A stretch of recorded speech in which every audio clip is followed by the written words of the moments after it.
What is going on?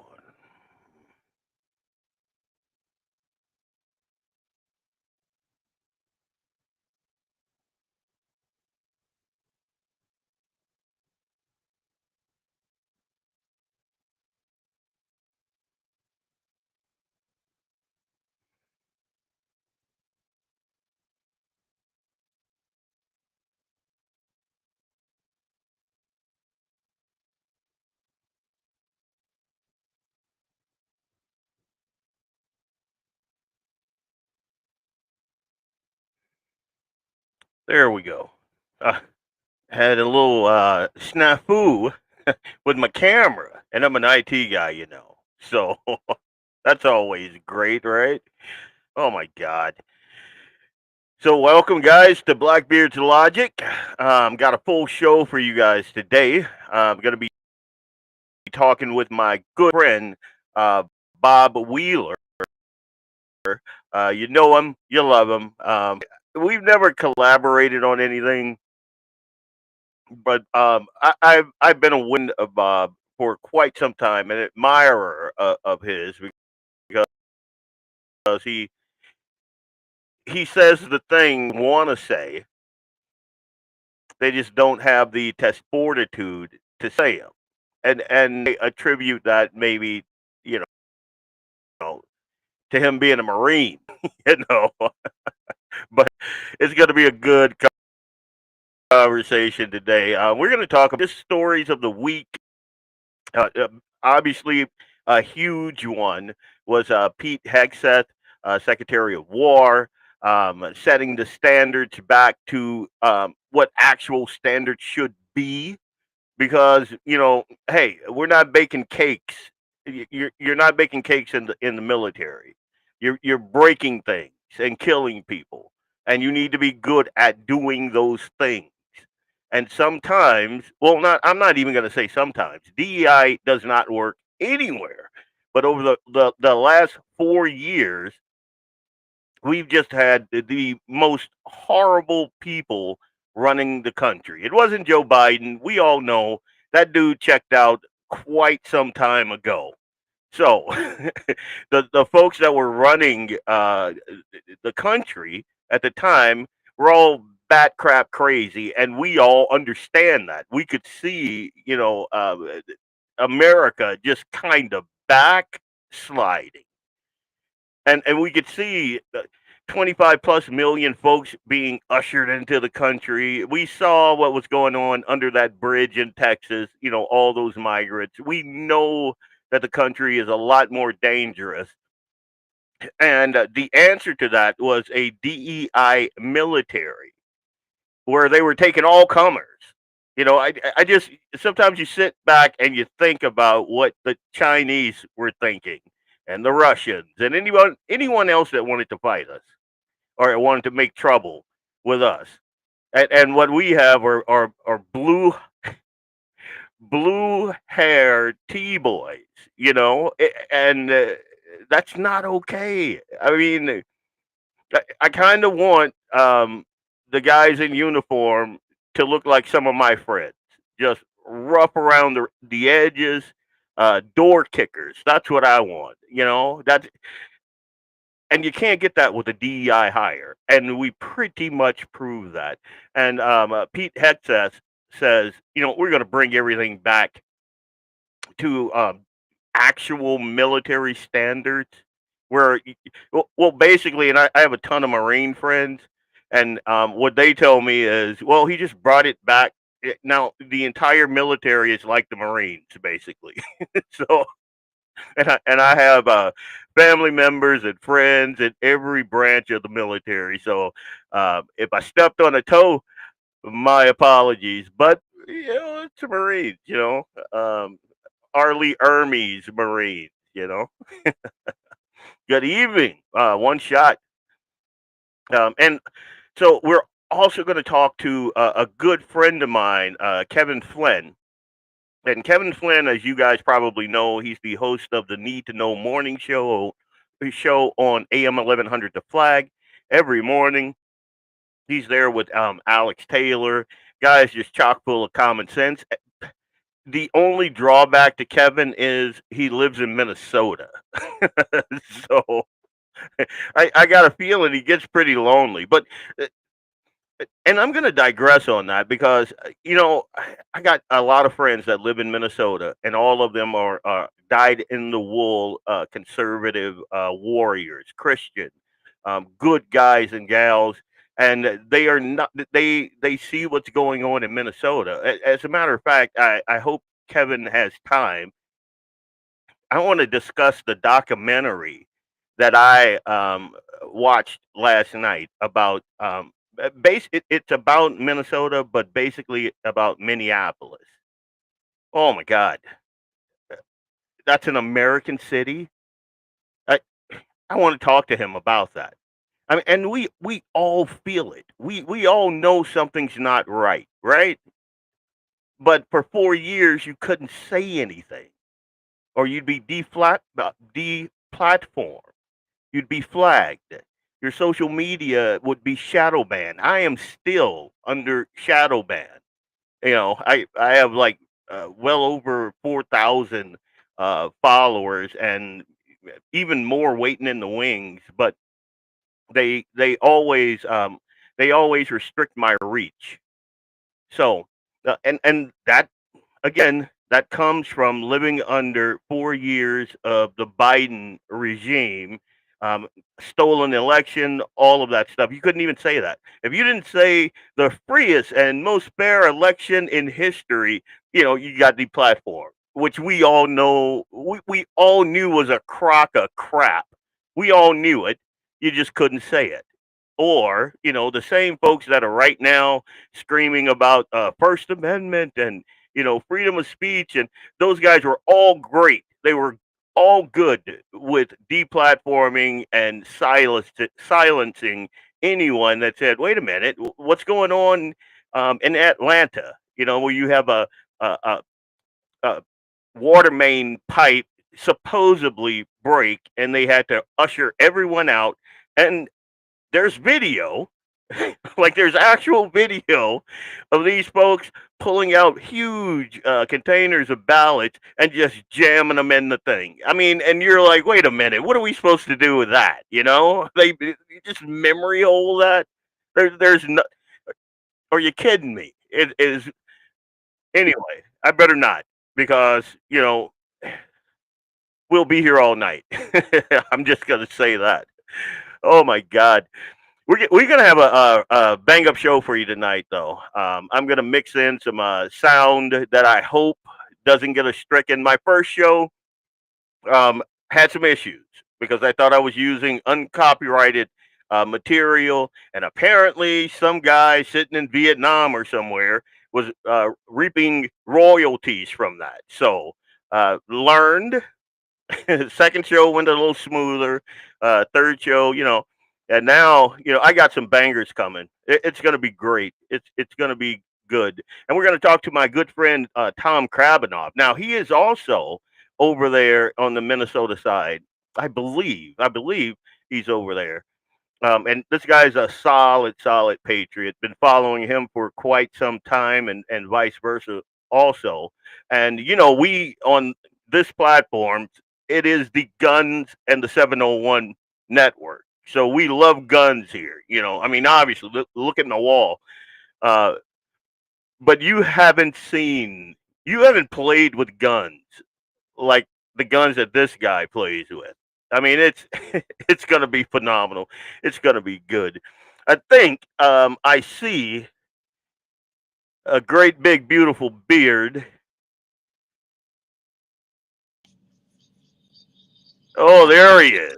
There we, Hey, am buddy. I fitting in there? I um I had a bone to pick with you about the whole little beard thing, but then I You're saw. lucky I didn't say anything other than the Right, beard. right.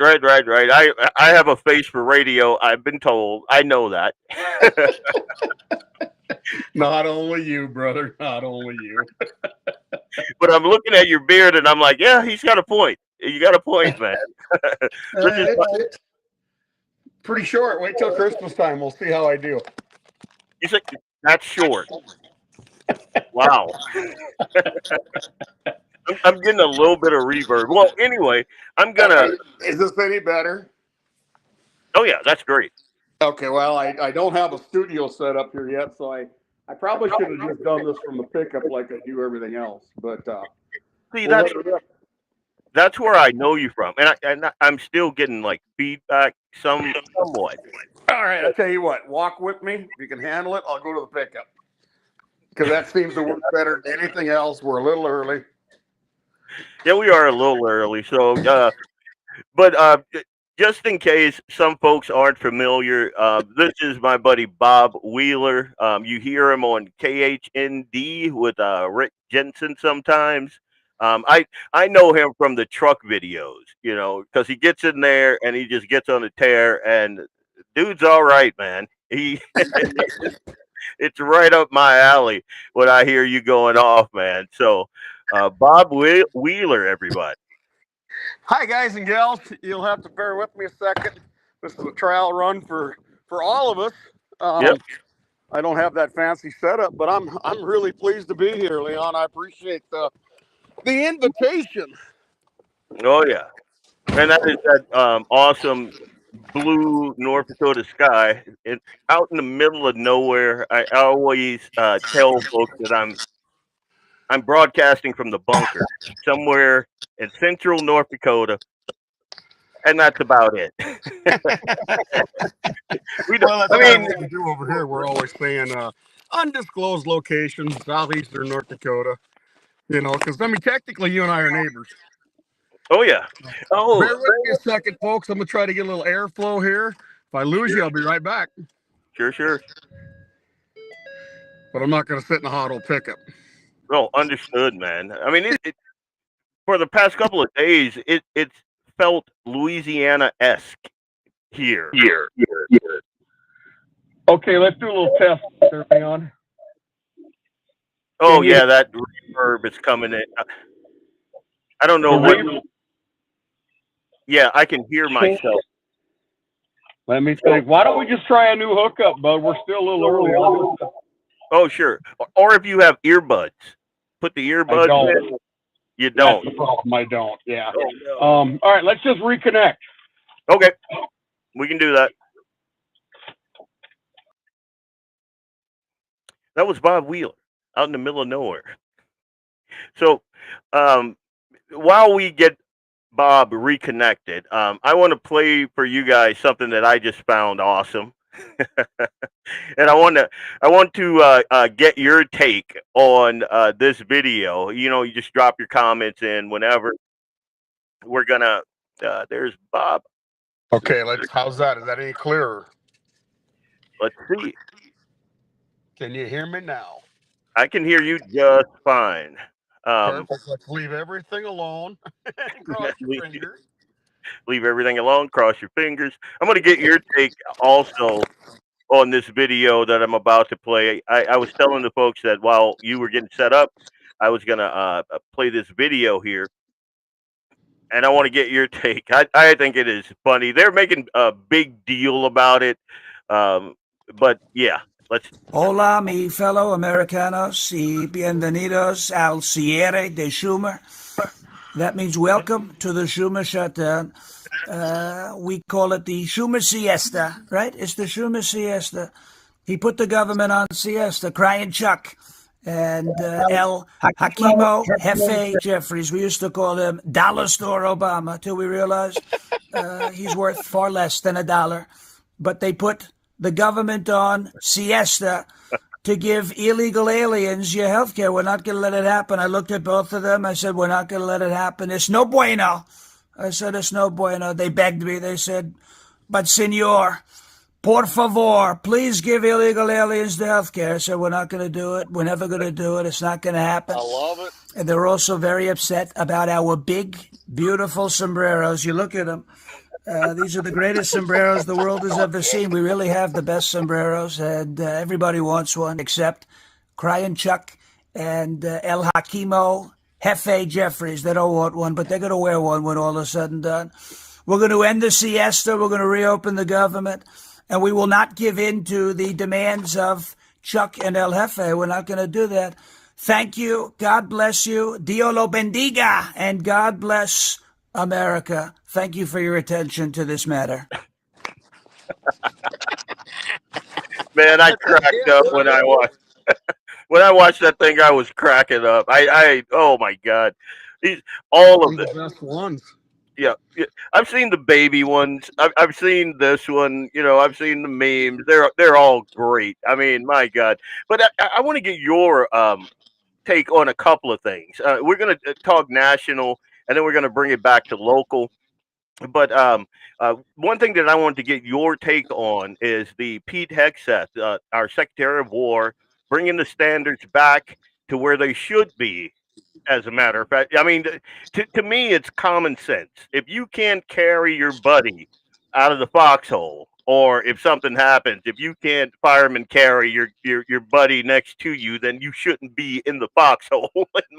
In my humble opinion, I've seen videos of some girls trying to operate like a 50 cal, and it goes horribly wrong. Like they just don't have the the upper body strength. They don't have the body mass. They can't. Even when I have a 50. Well, I lost my 50 cal in a boating accident. But but I mean, if you've ever shot one of those things, it takes some heft, you know. So I'm looking at what he's saying, and I'm watching all these liberals just lose their ever loving minds over what he's saying, and I'm like, yeah, this makes sense. Pete said when he took the job, he's building war fighters. He's rebuilding the war fighting machine, renamed it Department of War. I mean, the whole thing, because that's what it is. That's what it is. It's not nicey nicey. It's not rainbows and lollipops and unicorn urine. It's none of that garbage. It is breaking things, killing people, bending countries to our will because they have done a bad thing. And that's how I look at the military. So I don't want to see your pride flag. I don't want to see your blue hair. I, I am partial to the whole beard thing, but I get it.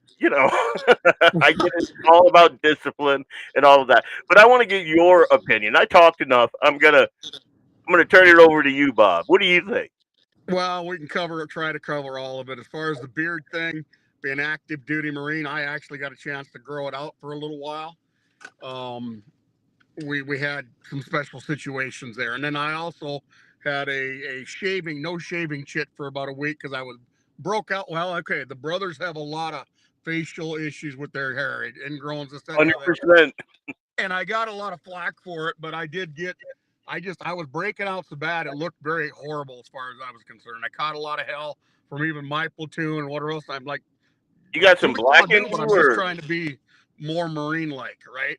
yep, I'm partial to the shaving. I'm partial to looking good in the uniform. They're leaving it alone for special forces. Okay. There's a reason that, okay, and I can speak only for the Marine Corps because the rest of them don't count. Um, I got to be that way, guys. You know me. All right. But the reason they break us down and they make everybody look the same, there's goals behind that. There's reasons behind that. If you can't understand what it takes to bring everybody together, so they got each other's back. There's no standouts. There's no special anything. Okay, and that's same as bringing the trans in. And I want to go back to don't ask, don't tell. And if you don't like it, tough squat. Don't ask, don't tell. Leave it alone. Going okay, Department of War. They didn't rename it. They brought it back to its original name. Should have never changed, right? 100%. Should have never changed because I understand trying to make things kinder and gentler, but that's what's wrong with this world. Okay, Well, it's I the don't buy into that stuff. military. We don't want a kinder, gentler As I military. shoot you in the face for being at war, you want me to be nice about it? Sorry, dude, this is gonna Right. hurt. Bang, Yeah. bang, bang. Yeah. Shut up. Yep. Yep. Bringing back the standards, okay? No matter what you heard Pete Hegseth say, there's going to be some changes to some of this stuff. All right. Now, I respect the idea of, first of all, taking all the generals and admirals and making them same standards as the lowest PFC private. Okay. If Okay. you're going to tell me I got to be in good shape and look a certain way, you damn well better do the same. All right. Okay. Now, there's different standards going up and down the scale for what requires or what is the requirement for a first class PFT or a second class or to be able to just pass the physical fitness test. All right. It's going to change a little bit with age. All right. So I have no problem with those type of standards still being in there. Most of those 20 plus year guys aren't coming down to fight with me anyway. Right. Right. So they can have a little bit different standards. The women participating in our amazing armed forces, absolutely freaking unbelievable to have women in there. We need them. Yep. But I don't want to see ladies in combat. I never have, and I don't care Nope. what you call me. I'm Okay, old-fashioned, man. this, that, I don't care. I don't believe in having women in combat. I think that they've been traditionally nurses and caregivers and things like that. You can go into admin, you can do warehouse work, you can do some amazing things that is support staff to the military that you can become more and more of a hero than some of us guys that are in. They can All sit right. on the talk and run info to the guys that are kicking in the doors. I mean, there's a ton of support that there's a ton of jobs there in the support capacity that women would be great for. But I'm with you. Like I can't even. I don't like seeing women in like police uniforms out on the street. I don't because like in Fargo, what happened in Fargo with those three officers, and that guy just hauls off and cracks, a female officer. To me, I want to go curb stomp that guy. I mean, but in my humble opinion, and I might get some flack about this, I don't believe female officers should be the tip of the spear, so to No. speak. You got violent criminals down there. I mean, let's be honest. When police are out there patrolling Broadway, they're not, their primary contact isn't some little girl who dropped her ice cream. They're not running up a tree to grab a kitten. There's meth down there. There's fentanyl down there. There's all kinds of garbage down there. And there's now, since we brought in all these illegals and all these folks from God knows where, there's a dangerous element down there. And I would much rather see some big burly, like I don't know. I'm trying to think of somebody, but Well, I want to see Jean-Claude Van Damme down there. I don't want to see, Sister Teresa. And that's like, I know that's extreme, right? But that's what I want to see in uniform. Okay. Yeah. And I know that I have my own problem with law enforcement. I do not back the blue, I back the badge. As far as ladies, I do not want any of you women out there that might listen to this to think for a second that I don't have the respect for you or the anything, because I think that you we're designed differently. I want you in the support system, which makes things. I'm a believer that behind every man is a better woman, a woman that made the men able to do their jobs. That it's so, ladies, please don't take this the wrong way. We need female officers to help control female suspects, to help pat down female suspects. I think there's a certain amount of respect that needs to go there. But yeah, I want to see a badass in uniform, a guy that's got some toxic masculinity to be able to handle the bad guys. Yep. Okay. And this is not meaning that women are lesser than men. It just means there's some things in this world, ladies, let us do the dirty stuff. Yep. And then you come in and clean up our messes and make us look good. And then we'll give you whatever I have to do. I want you to get all the praise in the world because you deserve it. And I know this sounds bad to some of you. Same thing in the military. Yep. And law enforcement, and you make great EMTs, and even if I joked about women drivers, I know I'm wrong because I've known some damn badass women drivers in my life. Oh yeah, drive the ambulances and things like that, and so yeah, no, I mean this Fargo thing. Oh, gosh, wasn't a lot of this because a male was watching this? Is that did I get that right, or was it a female watching this incident? Well, there's been several. So if you if we're going by the most recent, there was I think a male watching it. He was on the phone. He called 911. He's on the phone. A guy just beating the bejesus out of this woman, like straddled her. She's on the ground, and What he's the hell is wrong with the guy on the phone, Leon? that's again. This is a problem that I talked about this on my first podcast. We have a problem with men in this country not being men. In our The guy society, cares. like you pull that with me, I'm armed, but I will hand my firearm to my wife and come out there and we're throwing hands. Like I can't, I will even bring this back to the conversation with women in law enforcement. Like, so you're my partner, you're a woman, and we've had a rapport for I don't know a year. It doesn't even have to be that long. And then we're on patrol and a guy hits you, I'm gonna lose my badge. You know, I'm gonna lose my badge. We're gonna have lawsuits because uh, everything goes out the window. Instinct will take over. Nature will take You over. shouldn't have to lose your badge. Right? You should be, they should lift you up and say, this is what the guy's supposed to be like. Yeah. But I mean, if I'm the guy calling 911 right now, and then instead it was a pretty big dude beating on his wife, I'm not going to leave 911 phone call going on my phone, and I'm going to grab a friggin' baseball bat, Right. and I'm going to go out and take this guy out. I Yep. don't have to be his size, bigger, smaller. I'm not going to throw fists at him. I'm not going to get hurt. I'm going to swing to make this thing even because you're the idiot beating on your wife or a woman or girlfriend, and I'm going to pick up an evener. That's if I'm not carrying a pistol, and then if I'm carrying my pistol, I'm going to get him to stop. But if he comes in and starts to want to put hands on me, I'm going to use it. And those deputies had every right to use their tasers. What happened to their damn tasers? I agree. I see. I did not understand anything about that. So you have officers that show up, and the guy actually put his hands on one of the officers. They let this guy go. It blew my mind. I'm like, how is that a thing? And not just the officer's safety, but the neighborhood. That lady, his wife. You know, she's going to go back home with this guy now. Well, this is the mindset that's been created heavily since George Floyd. Prior to that, it was still there. Okay, but the officers are scared for their own families. They're scared for the lawsuits. They're scared to lose their income. They're not allowed in their minds to do their jobs. That's our fault.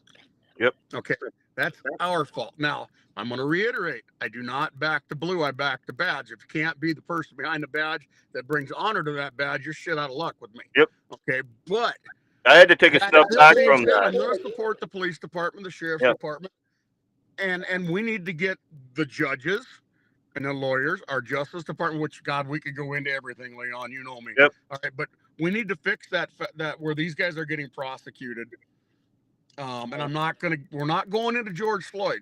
We're talking about right now, this situation, they would have been justified to use deadly force as soon as that man put his hands or close to putting his hands on an officer. That's a split-second decisions they had to make. They made the wrong decision. Next time, put him down. I think so too. I think that guy made the wrong decision. I think the guy that was reporting it, I think, and I'm not going to beat up on him too much because I know what society has done to men. So I get it. You know, you don't want to put yourself in harm's way. Well, I don't get it, but I get it.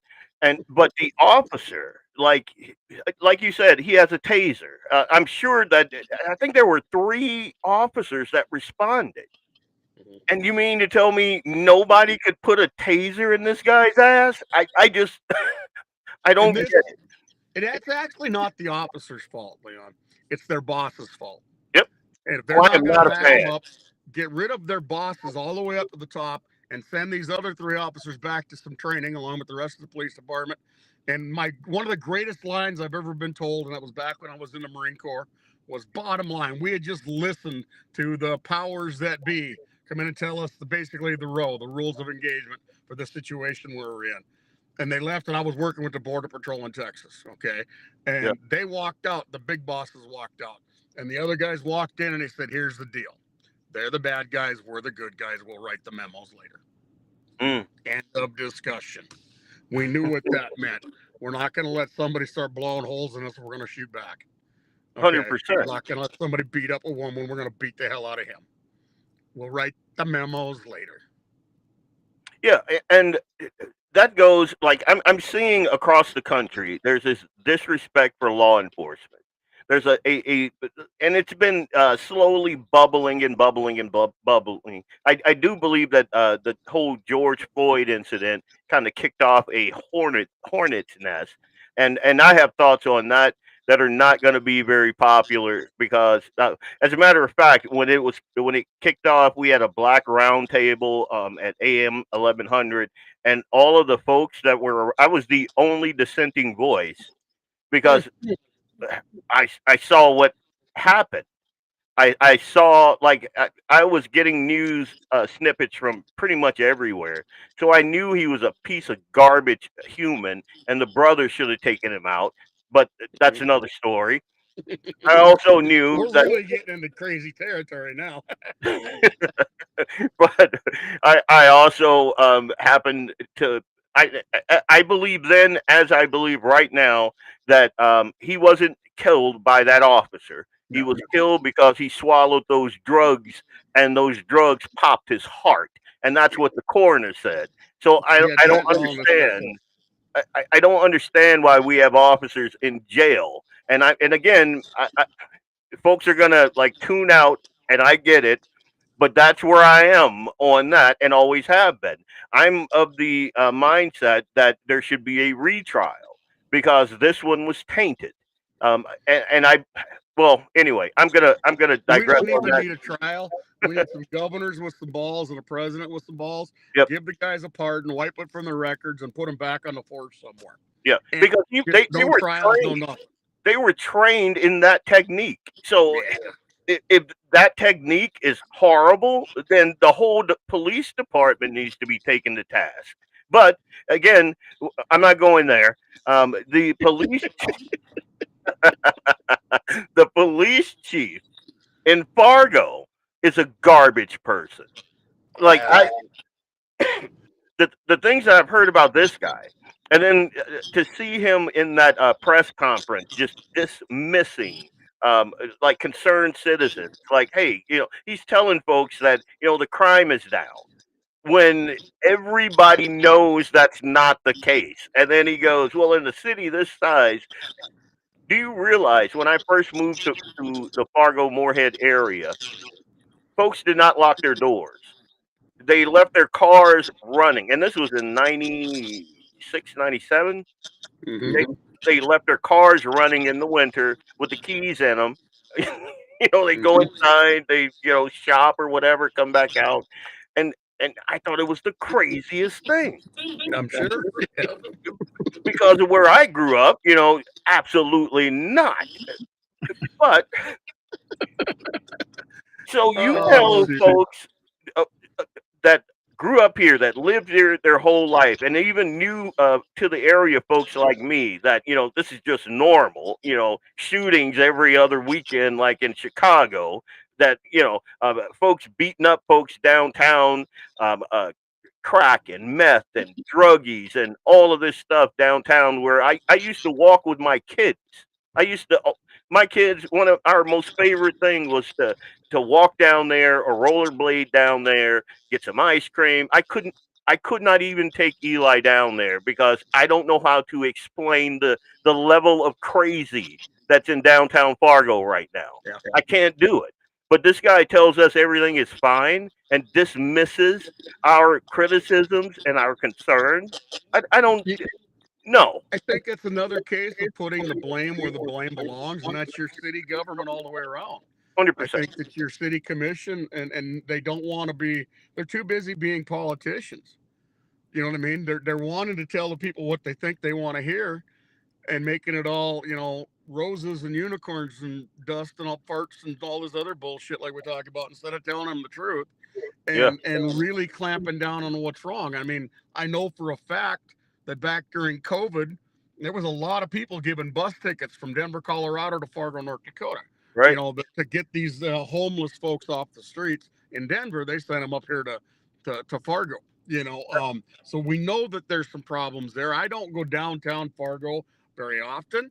I get down there on University and get down to the hospital a little bit. I pick and choose what times and where I go. I'm not scared of anything, but I'm going to avoid it as much Yeah. as possible. And I mean, I've got relatives that are from Fargo, Moorhead, been there, all their lives. I remember driving in from Lisbon, North Dakota to Fargo, and West Acres was just West Acres with miles of pastures, Right. fields around it, rather. I was like, whoa, Grandma wanted to go to the mall. Where the hell's the rest of the town?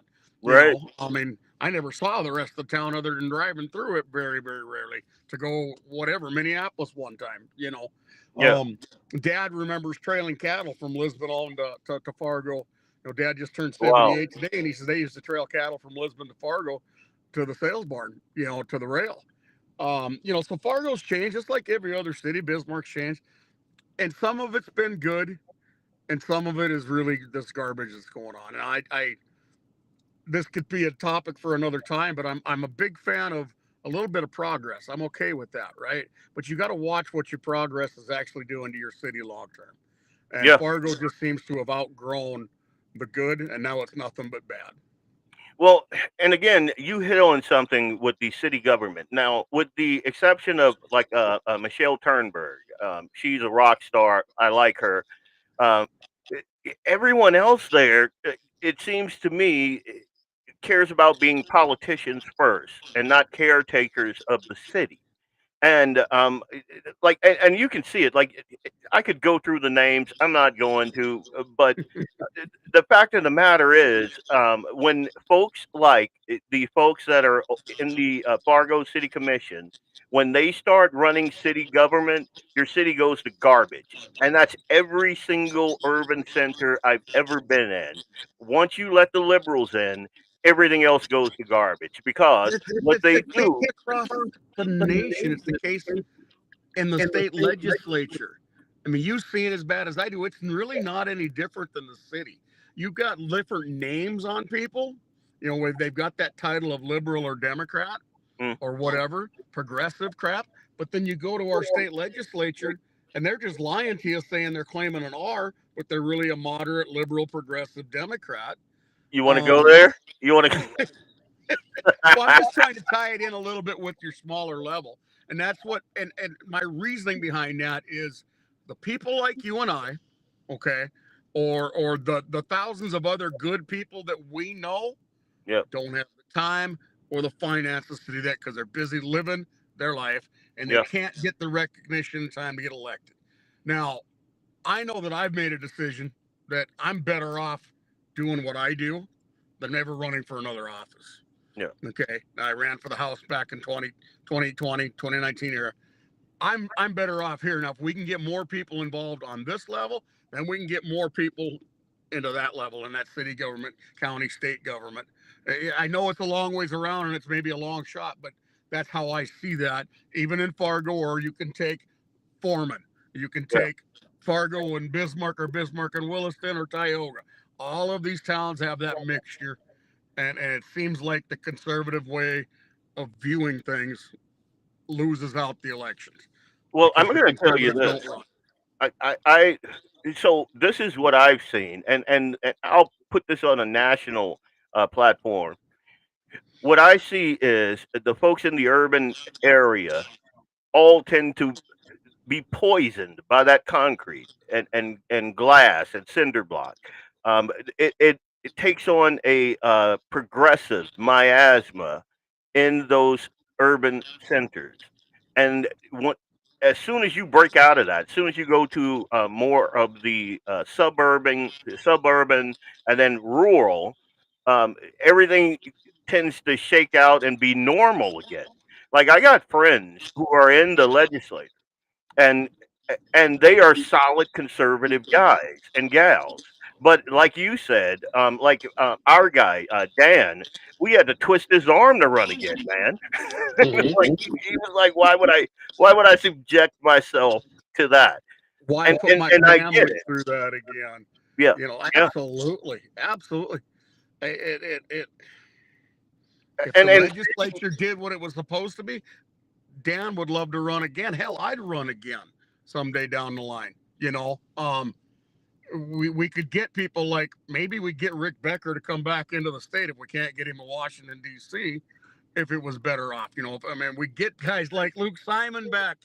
Okay, 100%. get the, you know, um, but why would, like you said, why would people want to subject themselves to the backslap and handshake and BS saying, "Hey, come on, buddy, we're gonna introduce you here," and get sucked into stuff Yeah. and get into all those uncomfortable situations? Because you can imagine me going up there and say, I can't even say anymore. Somebody They would kick you out yeah, quicker than Simon. slapping. They'd have kicked me out quicker than they kicked out Luke, and that's all there is to it. I said it to Rick Becker. He said something about, well, I'm pretty polarized. And I said, you ain't polarized. I'm worth of shit. You ain't met me yet. Yeah. I Yeah. don't care. Yeah. But we're not supposed to care, Yeah. Leon. It's the American way from the time the forefathers set this stuff up. Go back in history and look at some of Davy Crockett's speeches. He Oof. didn't care. Yep. We're not supposed to care. We're supposed to go in there with our short-term thing in mind. We're Yep. supposed to go in there and not get rich off of this stuff.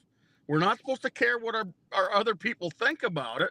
We're supposed to speak the truth. We're supposed to follow the Constitution on all of these jobs in the state, Yep. whether it's city, county, dog catcher, okay? And then we're fine. And it doesn't matter if you're making friends. I don't even want to go up and kiss babies and shake hands. I just want to go in and do the job we need to do and walk out. And You see, know? that's another missing piece in this whole thing. Like, I think men have abdicated their responsibility to lead in our society as a whole, and I think that they have been co-opted by what Steve Dace calls it the spirit of the age. There's a preacher that I follow. I can't think of his name right now. My wife will go nuts because I Mark Driscoll. He Okay. says that there is a Jezebel spirit that has like captured the masculine ethos, basically. And instead of standing up and fighting for what we know to be the right thing, we acquiesce and we go along to get along. And what I believe, like in city government right now, and in Fargo, um, when you have folks with unchristian morals running your city government, you're going to get what we have in Fargo. When you have folks with like not just weak moral cores, they don't even have a moral core. I mean, when you have folks like that running your government, it's going to seep into like 10 years ago, 20 years ago. If you had told a red-blooded American father that a boy would be undressing in the same dressing room as his daughter, there would have been hell to pay, a literal hell to pay. People would be up in arms, tar, feathers, rail, the whole 9 yards. And now you can't get guys to get off the couch, unless it's to go get another bowl of chips because they're watching football. It's unbelievable to me. I have friends. Well, I have people that I know that tell me things like, well, the school board is run by a bunch of leftist loonies, and their kid's school is doing X, Y, and Z, and I'm like, so why is your kid in that school? I Man don't up, why aren't you in the school board? get that, or like, and I get that everybody can't do what I do, but Mm-hmm. we homeschool. Like I Yep. put my first three kids through private school. Not only Okay. did it break me, broke friendships. I mean, it was it was not an easy thing to do. But even Worth every there, second too. what's that? Worth every second for them kids too. I believe so. Yeah. But like with Eli, I want that guy. I want him to have dirt under his fingernails. I want his mom and me both to have considerable gray hair, worrying about him. But I want his education to be out in the real world where things actually matter. I want him to have critical thinking skill sets. Like this week and last week, he's been in Tom Sawyer, Huck Finn. So he's been walking around talking like a old Southern dude for like 2 weeks, and I love it, man. He's calling me Pa and calling his mom Ma, and just all I kinds of. love it. And I couldn't Kid be being a kid, but you go to like Fargo, and I talked about this in another podcast. Every kid's on their phone. They have these dead zombie eyes. They have no situational awareness. It's anyone could just walk up to them and snatch them off the street. And kids are depressed now. They're confused now, and that's all a product of that school system that we allow to get where it is right now. Same thing with the city government. When you allow all of these liberals to bring all these problems into a single point, what do you think is going to happen? And then you have lax authority. You have police officers that can't do their job. You have police officer retention is horrible in Fargo. I mean, when they got this guy on, I think they lost like 60% of the original force. They just Yeah. retired or quit or moved to another. I mean, it has not been a good thing. Yeah. And too many of us kind of just sit back and go, "Wow, that's bad," and then we go back to our life. Well, you I know, mean, okay, technically, you and I, our law enforcement is not City of Fargo. We're bringing it up because we care about the whole state and we care about going into Fargo, calling it North Dakota. yep, But I get to deal with the Barnes County Sheriff's Department. I can go in and deal with the Valley City PD. I can yep. go down to Lisbon and deal with the PD or the Richland County or the Sargent County Sheriff's Department. I really don't have to worry about you folks in Fargo and your law enforcement problems. But I Wait, don't do. say you folks. Well, okay, I'm talking to the public, not you and I, because you're in Enderlin, right, or somewhere over that country. I'm over in that country half the time by Lisbon, and this, Yep, I'm trying to go around, and I worry about those guys.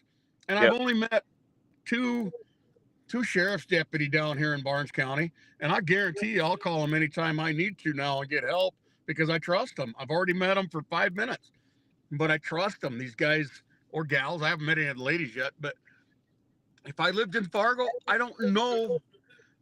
I can speak for West Fargo. I've met a couple of officers over there, um, helping my brother out with some things. Straight up, stand up kind of guys. Yeah, Good guys. I have not met any Fargo PD, but it yeah, doesn't really affect my life. If you're from Fargo and you're listening to this thing tonight, it's on you. yeah. It's on you. It seems You like a heavy lift, though. Like Michelle Turnberg, again, to her credit, has been doing God's work in that city commission, and she's bringing up issues and she's trying to get it. But she needs, I think, she needs a lot more support. And a friend of mine is putting something together, Fargo Conservatives, that I hope to be a instrumental in, or just a okay? part of, a silent part, or whatever. What he wants to do is put together like folks that go there and support her, because when they go into those meetings, it's like all liberals out in the Mm-hmm. audience, and we can't do that. you know, Yeah. yeah, I No, know, no, Rick. no. Rick And that's said, something, and if there's something we can do from not being Fargo residents, let me know. I'm yep, close enough at 90 miles to run into Fargo. And see, Michelle and I just got connected up yesterday or today. I didn't know that much about Michelle. I'd been hearing a few things. yep, Yeah, that could be it. I've been trying to learn out what she's been doing. I think it's great, that if you can get enough people involved, you can move mountains. And you and I both know that. If you can get enough conservatives out and keep them, I mean, Michael Coachman and I came down to West Fargo one time here back in 2021 or 2020 after I lost the election primary. And we did a deal where we were just trying to bring people to the information about yeah, getting involved in their districts, trying to, find out what they could and couldn't do, but mostly what they could do. Well, prior to that, I was calling Fargo the less than the swamp, the snake den of the swamp type thing. And those good, amazing people that showed up, say 50 or whatever there was that I don't really remember, were salt of the earth. I guess we did something twice in the Fargo area. And those people were salt of the earth. They're amazing people that showed up and care about their city. If you can do something to bring those people out on a regular basis, and then you start building and start, because there's a lot of amazing people in that area, a Yeah. lot. But I think, yeah, there's a majority of liberal moderates or moderate liberals, whatever you want to call it. But I think you've got enough conservatives in this part of the state. You can do something. And the, Well, okay, Jared Hendricks, a friend of ours, won an election over there in Fargo, I was right? at a soccer match of his. He just here recently, just because after the Charlie Kirk thing, you want to protect our guys, that sort of thing. Anyway, man, the fact that he won just blows me away because if you know anything about that district, you would not picture Jarrett Hendricks there. Again, and I tell people this story all the time. When I first met Jarrett, he was a Ron Paul dude. He had a Mm-hmm. full black duster on. I think he had a Stetson hat. I might be imagining that wrong. Oh, And I me, gotta get that image. but me and Jarrett, like we were, we agreed on a couple points, but we were like vehemently opposed on he was this libertarian to the core, and I was this conservative Christian type guy. And so, but I liked his. I liked everything about his worldview, except for the fact that I thought he needed a little more conservatism in there, and but Dan said he did. I remember. Yeah, I knew it. I knew it was a Stetson. I knew it. But yeah. So you got folks like that, and with Jarrett, if folks don't know about Jarrett Hendricks, that dude he's a little dynamo. He's a mastermind of political will. Like I've seen that guy go in and turn districts. I've seen him go in with an agenda, and I'm not going to put it out, but things got changed. And we folks like him living in I think is it District 15? I can't answer that. Maybe Dan can for us there. I didn't see Yeah, this. Pay attention. I can't remember what it is. but Um, the fact that his message resonates with those with that demographic, and that demographic does not look like North Dakota. It looks more like West Africa, yeah, or yeah. and but what he did was he brought it back to core issues. Like he stripped away all the liberal propaganda and all of the progressive BS, and just approached those guys like core. And again, this works also in the African American community and in the Mexican community. And but my dad, and I said this last week. My dad was a dyed in the wool Democrat until Okay. he moved in with me. Okay. And now, all it takes is a conversation to bring you back to core values. Strip out all, Republicans are racist. Trump's a bigot, and all of that crap. D10. Okay, Wendy says he's in D10. So yeah, Dan says Jared has a Clark Kent attitude, right? That's just awesome. I think he does have some Well, political Jared and I superpower. aren't exactly tight. I mean, I've had Yeah, my issues with Jared over the whole, 4 or 5 years. There's things that he does that I don't like. I know there's a lot of stuff I do that Jared don't like because he's a lot more pragmatic than me. He can yep, he can do a little better job of hands across, that the olive branch and all that kind of stuff. But I've got massive respect for the man. 100%. Absolutely. He worked very, very hard for the state of North Dakota and not just his district now that he's in. He did a lot of things to try to help us we've gained some districts. We've gotten some good stuff up there. I mean, God bless him for stepping into that snake den over there in Fargo Oof. and going to Bismarck to represent the good people of his district Yep. and to represent the people across North Dakota the way he does it. And he works very hard at that. Yeah, the libertarian thing, I guess that's probably a lot of you and I are pretty close to the same. We've got a few libertarian ideas, but we're mostly, like you said, Christian conservative. Hell, I never even felt like I had to consider myself a conservative, just a patriot. Yeah. Is what really I started out as. I probably didn't pay that much attention to Republican or Democrat for quite a while. But while I was in the Marine Corps, then it became the Bill Clinton Marine Corps, and Yeah. I got a lot more disdain for the Democrats and really started pronouncing myself as a Republican. But yeah, no, people like Jared, people like Dan, people like yourself. I mean, you were involved in your district for some time. That You was know, district chair. Yeah. it doesn't really take that many days out of your life to get involved and All right. stay involved and do some good. And the city of Fargo right now, the city of Bismarck, gosh, especially, they need that. You need to get involved. 100%. I was I had a good friend. Now I'm blanking on his name. But he was outside of him. Pepcorn when he first went in. I remember thinking, "Hey, we got some promise," and then he kind of fizzled out, man.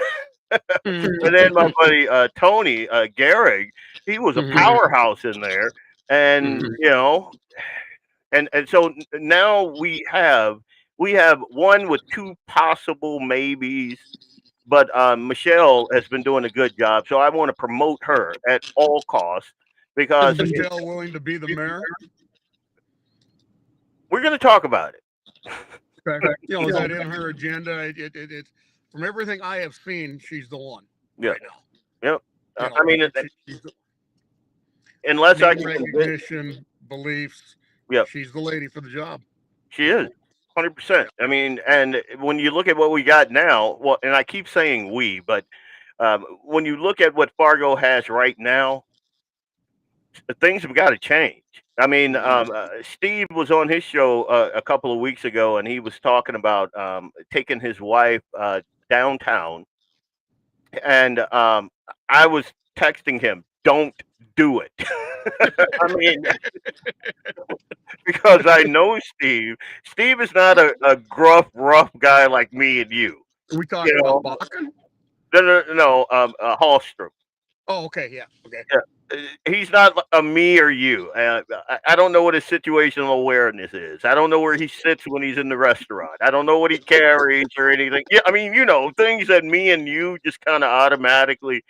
And so I'm like, don't do it, dude. But you should not. If that is the mindset that a guy like me has about a city, then there's something wrong with that city. You know. But you and I got that mindset a little differently as far as I mean, I've done it since 1991. Back to the wall, climbing a restaurant. If Yep. I have the choice, I'm breaking in a new girlfriend right now. As far as that mindset, we've been dating a while, but she's already understands why when we go to the restaurant, she makes sure that she doesn't grab the wrong chair. Yep. Type thing.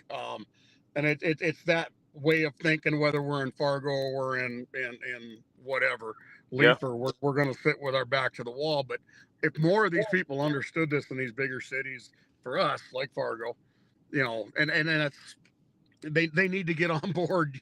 If you're going to go downtown Fargo right now, you better be protecting your family and your friends. You're going to walk on the curb side, the street side. You're going to keep them protected, and you better go protected. Yeah. And I put that call out like shortly after what happened to Charlie. Okay. I said, "Men, we got to step up." I mean, we have to. I've seen way too many situations where a bad actor, and again, this is just from my personal observation. One bad actor could cause a lot of damage because men are on their phones or men have zero situational awareness. I can kind of see. I mean, when my wife and Eli, when we go somewhere, we're kind of a different breed now, and it took a little finagling to get there. But you go out and you see these families, and you're just like, wow, this could be a disaster. And I hate even thinking that way. But we have no choice. We have no choice. They brought this. They brought it home. When you got like the guy that said, "Hey, let's sit down, let's talk about it," they murdered that guy. So and again, I don't want to. We're doing this. We need a 6-hour show or 3 more weeks of this stuff. Getting into the Charlie Kirk situation. But you killed the guy that liked to talk about it. Yeah. and was willing to talk about it. You didn't kill somebody like me who really don't give a damn. Yep. We can talk about it, or I can come in with the brute force and we can fix this shit. Yeah. I mean, I'm not comparing myself to Charlie Kirk in any way, shape, or form, folks. The Yep. man was a master at what he did. God bless him. God, may God please hold him close up there on his right hand or something, Yeah. because Charlie was amazing, and he's not a damn god. He's not. I'm not pagan. You're Charlie not was just a idolizing damn him. good man. Dude, I get it. And Yeah, and I just make sure your listeners understand that. But that was one of us. He was a good man. yeah. In 1990, 1991, the political correctness started creeping in, and that's where a lot of this stuff went to hell. Yeah. It really did, whether anybody wants to admit it or not.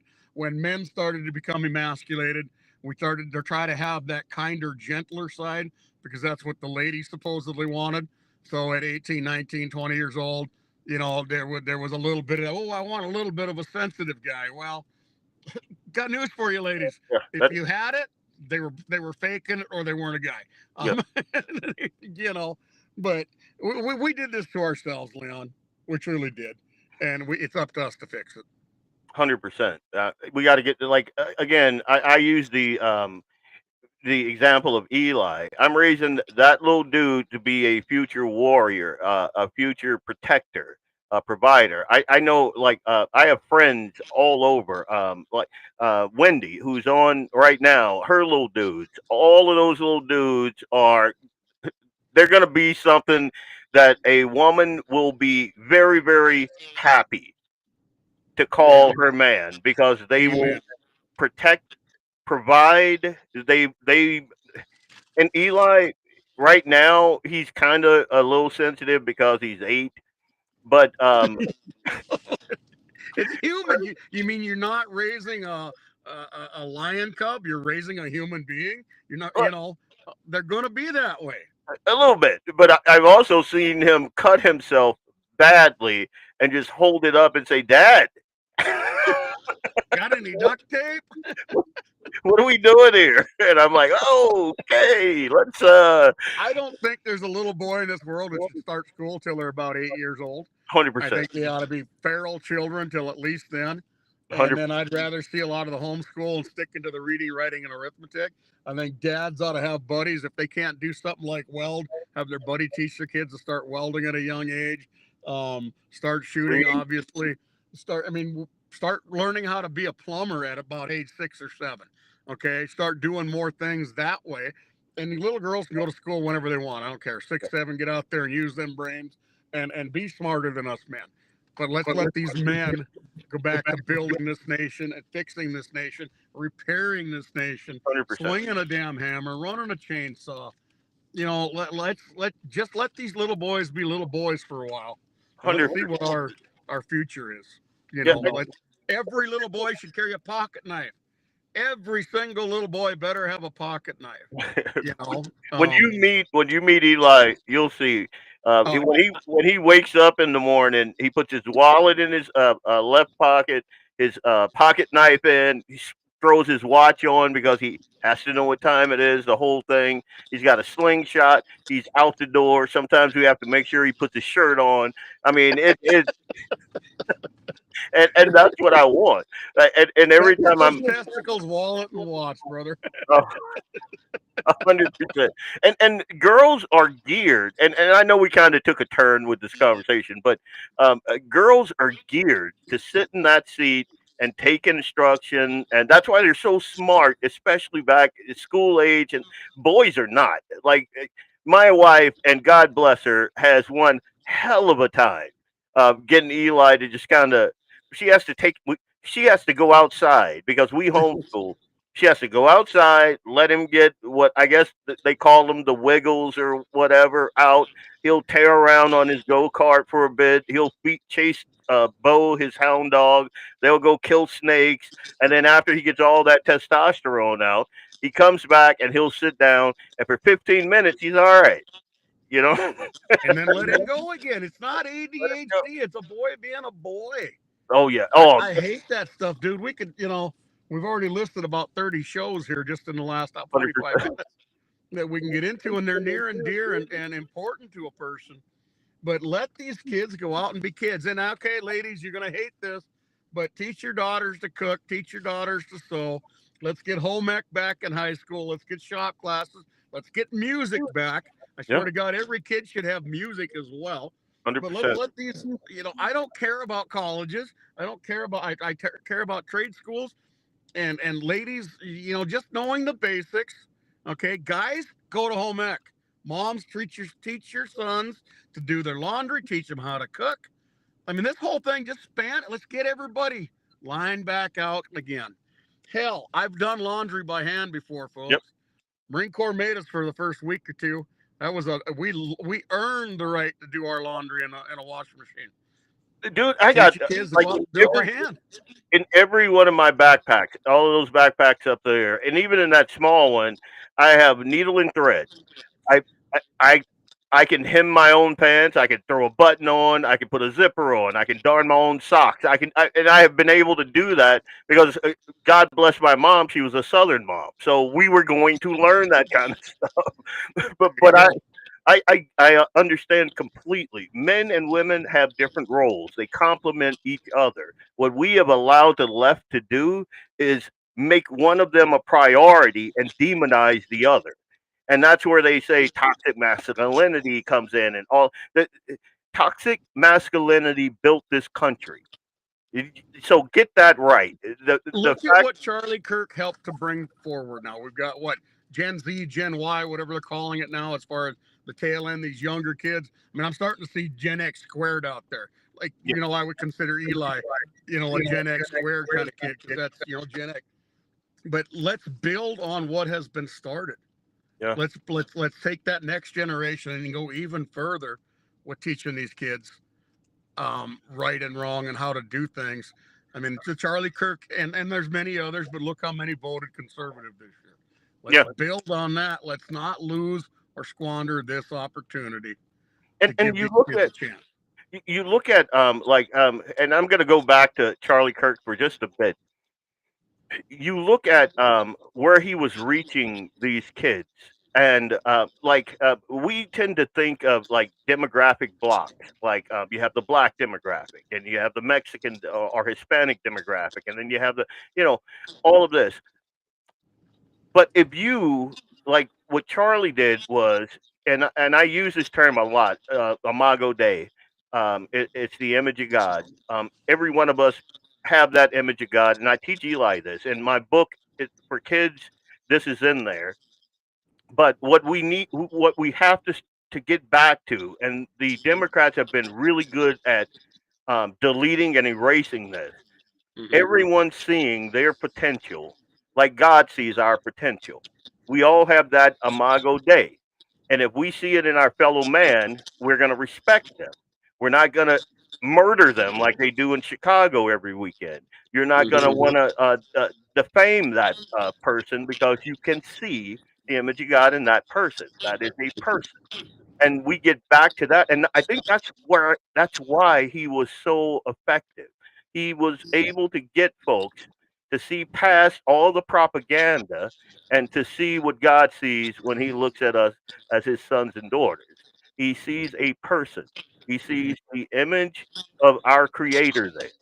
Period. You do that, you don't have to go Republican or Democrat. That's Human kind of being. that kind of like my dad again voted Democrat until he got here, and I showed him some things. And like I got a library upstairs. I'll take a picture of it and Go throw it for on it. social media. But like I have a full size Constitution that's probably 3 feet tall, Yeah, and it's nice. in a lidded. It's in a backlit a portion of the house, and it has Oh wow. pocket Constitution. It has all the articles next to it. It has a Bible there, and then my entire library are just people that I admire, and all of them are Christian conservatives, and that sort of thing. And so he's been reading that, and then we watch the news and we see what's going on in America, what's going on across the world, and like his exact words were, uh, Democrat Democrats have become demons. Like this is demonic. Like he saw, and I don't know this person's name, but he saw the Congress person who is trans, Oh yeah. and he's like, are you kidding me? And I said, Daddy, you don't understand. Little boys undress with little girls now because they think they're pretty. Yeah, it's the most insane, demonic thing ever. And if we want to change hearts and minds, and this has been going on, especially in the black community, especially with guys, like they were not for Harris, they were not for Biden, they none of that because they understand. And if you really want to look at what the Democrat Party has done to the minorities in our country, whole nother show. I Oh yeah. mean, Yeah. And and I'm okay right now, and I got to be honest. All right, I'm going to be really honest. let's do it. Anybody can call me racist that they want, but I've got two black friends in this world right now that I can reach. You and Michael Coachman, prominent conservatives in the state of North Dakota, right? Most of my brothers from the Marine Corps, and we didn't have black or white. We had light green or dark green, right? Right. I probably can't get hold of them. But some of them guys were gangbangers. Yep. Some of those guys were Southern Baptist. Some of them were Northern redneck hicks. Yep. Okay. So I can get into that topic and enjoy the hell out of it because of the Marine Corps and the light green, dark green. If I was a North Dakotan, Montanan that never left the state, well, I couldn't relate to any of this stuff. You know what I mean? But to have, what was it, 54%, am I right, of the black Americans voted for Trump? Yep. That voted 54%. If you guys have been paying attention to anything in this world, that should knock your socks off. Literally. It was 54% of black males. Yep. So he had the biggest percentage. I think it was closer to 24% overall, but it was Overall. 50. Yeah, it was 54% of black males, and he did better. He did better in the Hispanic community. I mean, it's crazy because again, when you separate it out against culture versus crazy, you know, and that's something else I want to talk about. And good God, we're running. I think I might have missed Kevin. He was supposed to hop on here, but like what Trump is doing in the inner cities right now, and it's got the liberals' hair all on fire. I kind of wanted to talk about that, but Kevin is probably going to hop on here in a minute or two, and we're going to talk a little Minnesota. With my last show, I had a listener ask me if I thought that Walsh could be replaced, and she was thinking about Rick Jensen. I think I got his name right, Jensen. No, not Rick Jensen's KHND. Oh, I'm looking at his name. Yep.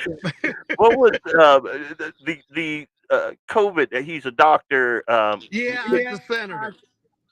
Yeah, and she wanted to know if he was going to if he ran, and I think he did announce, but whether or not he had a shot against Walsh. I said no. And I don't think I made a friend there, but and then I watched that documentary from last night. Oh my God, yeah, absolutely not now. After watching that, no. He's the right guy in so many ways, but not all, all that type of thing. Minnesota's the only prayer Minnesota's got. There is no prayer for Minnesota right now. I don't think you're gonna. Scott, I don't know anybody in Minnesota that can do it. I don't pay that much attention. I mean, I just laughed at my girlfriend today, or she laughed at me because I was being a little bit, I was teasing her. But I said, because she left North Dakota today, she left Fargo for Minnesota. And I said, well, I won't be so worried next time you go on a retreat. But I said, you got to remember, you're driving into a communist nation today. I am concerned about you, more than I would be somewhere else. I said, and that's what I don't like going to Minnesota, I don't because either. they've got some of the most amazing people, some of the most beautiful scenery, the most prestige. I mean, just amazing lakes and fishing opportunities and great people. Other than basically the cities and the crap that's been there, you start talking about Minnesota, you got to talk about Illinois and all of that debacle. So Yep. why don't you guys enjoy your conversation with that? You and I'll revisit Minnesota and come up with a somebody that might be a gubernatorial candidate, but I don't think you got one. Yeah. I don't think you got Walls is going back in because he's got the market cornered right now. All right. It's Well, sad. Bob, it has been a pleasure, man. we have we have definitely got to do this again. I mean, Anytime. 100%. Yeah, and Anytime. like we tabled 20 topics that I kind of want to dig into. I'll tell you what, next time I'll drive over to your place, we'll just do it side by side in the studio. Hey, man, I don't live where I used to live in Enderlin, right?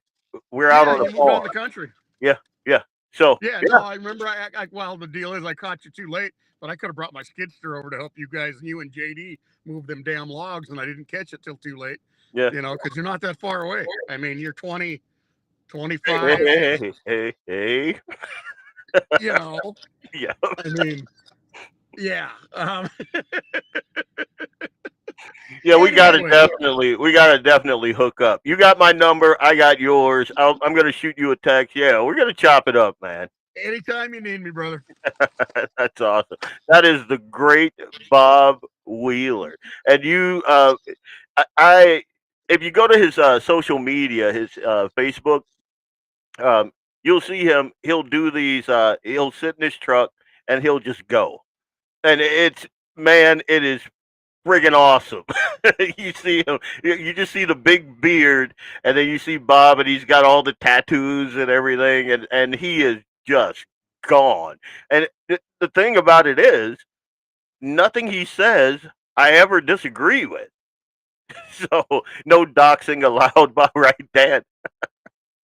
Man, I am in an undisclosed location, so I kind of want to keep it that way because uh, I love where I am, and I'd hate to mess that up with some liberals showing up in my house. Wouldn't be good for them, but I like the neighborhood, that sort of thing.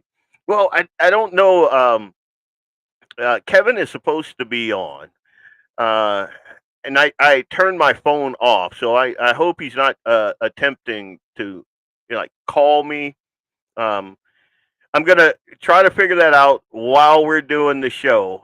But a couple of things about the whole Minnesota race, and that I'll say is I really don't believe with the machinery that the Democrats have built there. Um, and even now, and I said this last week, even now, the Trump administration is trying to get them to clean up their voter rolls. And they're not able to do that because there is machinery in place there that relies on those dirty voter rolls. And again, if you guys watched a precarious state last night, and if you haven't, I put it. I think I made a post about it yesterday, and I put the video in the comment section. I will repost that video, and if you haven't seen it, you really should. The state of Minnesota, my God, the corruption there is in the billions of dollars, billions with a B. They basically changed the demographic makeup of Minneapolis, like completely changed it. There are portions of Minneapolis that look like third world cities. There are portions of Minneapolis that look like Haiti, that look like Somalia, Mogadishu type situation. Uh, Open air drug markets that they're calling homeless encampments, but they're open air drug markets. There is folks there who used the um, Biden administration because they were so lax, and I believe that they were criminal in what they did with our immigration laws and refugee status and all of that stuff. With there are folks there that are just bringing over by the truckloads people they call their relatives. There is marriage fraud. There is document fraud. There is social security fraud. I mean, that state is just right. I was shocked to see on NPR, the public radio, an interview where they were actually talking about it now, and it's recent. Obviously, they never talked about it when it was happening, but they were actually talking about it. And this is from a liberal, and she was concerned. So again, there's a lot of corruption, a lot in Minneapolis, and uh, the broader society of Minnesota. Because again, you get out of the urban centers. When you get out of the urban centers and you get out into the rural areas, they become a lot more red. And I saw this firsthand. Like in my job, I'm a network engineer, and I've worked for several different companies. And in my job, I would frequently have to go and on to the Minnesota side, and I'd be driving up, like near Black Duck and Lake of the Woods and Bemidji and places like that, and I'd see Trump signs as far as you could see all over the place, American flags and everything. And then you drive into the city or into Egan or to different places like that. It's a whole different ball game, an entirely different ball game. So it's the urban centers. And as I've said forever, the urban centers, they're poisonous. There's something, and it's not just something. The people that run these urban centers, there's no other way to explain it, describe it, other than demonic. They're like sucking the lifeblood out of Minnesota, like right in front of everybody's eyes. And COVID, oh my God, COVID had the criminals on steroids, and a lot of those people were not even from America. A lot of that COVID money went back to those other countries. They were remittance. That's what it was. It was like the biggest money laundering scheme ever. And if you understand, like we even in Fargo, they had just a ton of that. People getting COVID money for what is it called, PPE or whatever it is, uh, transportation, medical aid, like just all types of fraud. People that, and I'm just going to say it, a lot of them were not American. They weren't. Yet, apparently, they have an ambulance service or something, and they're getting all this money hand over fist. And if you're anywhere on social media, like on IG or TikTok or whatever, especially back then, and you see all these people, and they have just fans of money, and they got new Jordans, and they're riding in a brand new whip sitting on 20-inch whatevers and gold and all of this, and you're just and you're busting your hump every day, and you're like, you got to be kidding me. There's a reason for that, and we're finding that reason now. Back then, I had no idea how all these people were getting all of this money, and it was the COVID scam. That's what it was. Like they did a number on this country. I'm just going to lay it out there. I'm just in in case you thought, well, maybe he's not a conspiracy theorist. I'm going to put that to bed right now. Because COVID, if it proved anything, is how gullible we are, how controllable we are, and it is wholly criminal what they put this country through. Don't forget the summer of love. You're right, Doug. Uh, It's been going on for a while. It's been going on for a while, and like me and Bob were talking about, police officers in this country. Oh, one, I could never be one. I don't have the temperament for that. My beard's too gruffy.